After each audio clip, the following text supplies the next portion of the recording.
हर हर महादेव, ओम नमः शिवाय। भक्तों, आप सभी माताएं बहनों को हरितालिका तीज की ढेर सारी शुभकामनाएं।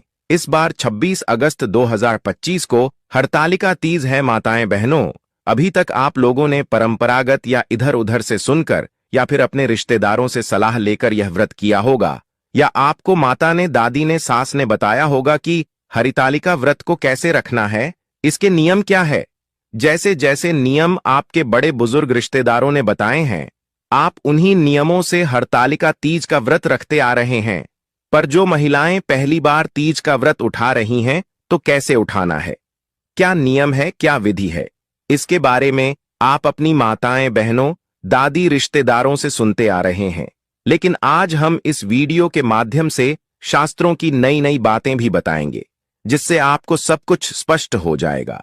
और जो पहली बार हरतालिका तीज का व्रत करना चाहती है, वह माताएं बहनें, उनको यह वीडियो बड़े ही सहायक सिद्ध होगी। इसलिए सभी माताएं बहनों से हम यही कहना चाहेंगे कि अपने सभी कामों को एक तरफ रखकर इस वीडियो को पूरा देख लेना।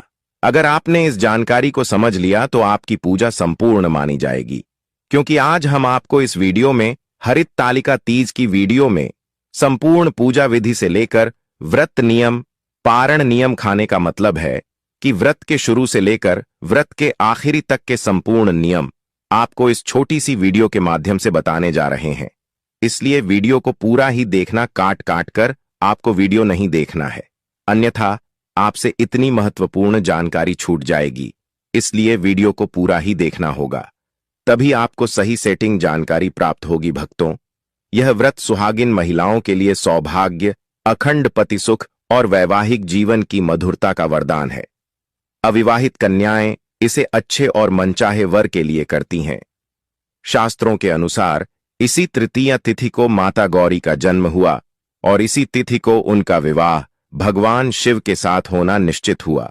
कथा के अनुसार जब उनका विवाह विष्णु जी से तय हो रहा था, तब उनकी सखियों ने उनका हरण करके उन्हें एक गुफा में छुपा दिया। वहीं माता पार्वती ने मिट्टी और रेत के शिवलिंग बनाकर उनका पूजन किया और निर्जला उपवास रखकर शिव को अपने पति के रूप में पाने का संकल्प लिया। उनकी यह तपस्या सफल हुई और भगवान शिव ने उन्हें पत्नी रूप में स्वीकार किया। इस बार हरितालिका तीज वराह जयंती के दिन आ रही है। भक्तों, वराह अवतार भगवान विष्णु का तीसरा अवतार है, जब उन्होंने पृथ्वी देवी को समुद्र से निकालकर बचाया। वराह पुराण में भगवान वराह और पृथ्वी देवी का संवाद मिलता है, जिसमें भगवान वराह तृतीया तिथि की महिमा बताते हैं। हे पृथ्वी, जो स्त्री इस तिथि पर व्रत करती है, वह तुम्हारी तरह ही पवित्र, सौभाग्यवती और धन धान्य से संपन्न हो जाती है। यहां एक खास बात, भगवान वराह ने कहा कि तृतीया तिथि पर नमक का सेवन वर्जित है। भले ही कोई महिला हरितालिका का व्रत न करे, लेकिन इस तिथि पर नमक रहित भोजन करना कि इसका व्रत यानी तृतीया का व्रत और पूजन करने वाली महिला श्री गौरी देवी की सहचारी बनती है, यानी कि माता पार्वती जी की सहेली बनती है। तो हरितालिका तीज का व्रत बहुत ही पवित्र माना गया है। अबली भक्तों, जानते हैं कुछ आवश्यक और उपयोगी बातें। सबसे बड़ा प्रश्न यह है कि माताएं रजत धर्म में यानी पीरियड में यह व्रत कर सकती हैं या नहीं। भक्तों, इसका उत्तर यह है कि आप बिल्कुल व्रत कर सकती हैं, यदि आपका शरीर साथ दे रहा है तो। लेकिन पूजन का सामान आपको बिल्कुल नहीं छूना है, ना ही आपको पूजन करना है। केवल आपके व्रत करना। पूजन आपकी तरफ से आपके पतिदेव कर सकते हैं या घर का अन्य कोई भी सदस्य कर सकता है। इनको निर्मित इसका व्रत कुमारी कन्याएं भी करती हैं, जिनकी शादी में अड़चन नहीं आती है। हरितालिका तीज में व्रत की प्रधानता है, आप लोग जरूर कीजिएगा। भक्तों, परंपरा के अनुसार एक दिन पहले नहाए खाए होता है, कहीं कहीं नहीं भी होता है, यानी एक दिन पहले से व्रत की पूर्व की तैयारी को नहाए खाए कहते हैं। तालिका तीज व्रत में नया खाए करना है।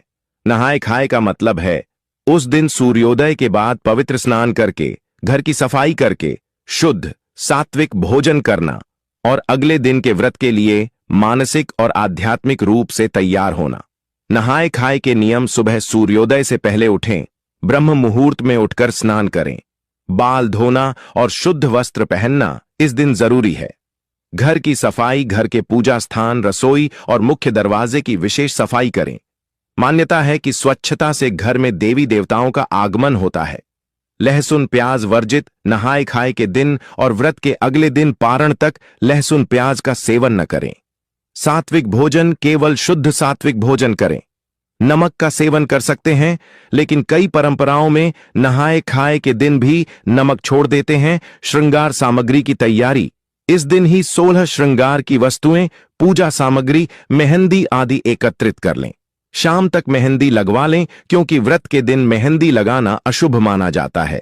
अब आगे बढ़ते हैं।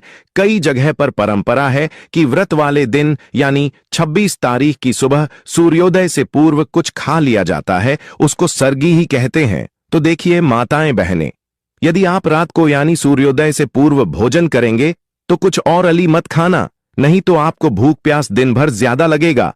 इस बात का आप लोग ध्यान रखिएगा। आप चलिए पदार्थ खाई, जैसे नारियल पानी हो गया, अथवा तो और भी बहुत सारे फल हैं जिसे प्यास नहीं लगती है। अब सुबह सूर्योदय से पहले स्नान कर लीजिएगा, जैसे कि व्रत है। और मैं पहले आप लोगों को बताता हूं कि व्रत में ब्रश नहीं किया जाता है। बाजारों के पेस्ट और मंजन से उसमें केमिकल और नमक होता है, जिससे व्रत खंडित होता है। कुछ महिलाएं जाने अनजाने में उनका यह जानकारी मालूम नहीं होती है कि बाजार में जो पेस्ट आता है उसमें नमक होता है, और सुबह मंजन कर लेती हैं, तो उससे उनका व्रत रखने से पहले ही टूट जाता है। देखिए, एकादशी के व्रत में तो दातुन भी बना है, लेकिन इस व्रत में आप दातुन कर सकते हैं। दातुन नहीं हो तो कोहरा ब्रश ले लीजिएगा, बिना पेस्ट और मंजन के। यह ब्रश कर सकते, क्योंकि यह व्रत निर्जला रखा जाता है, जिसमें पानी तक नहीं पिया जाता। तो हर चीज का आप लोगों को विशेष ध्यान रखना है। इस दिन व्रत के दौरान हमें कौन से रंग के कपड़े पहनना चाहिए? तो भक्तों, इस दिन व्रत वाले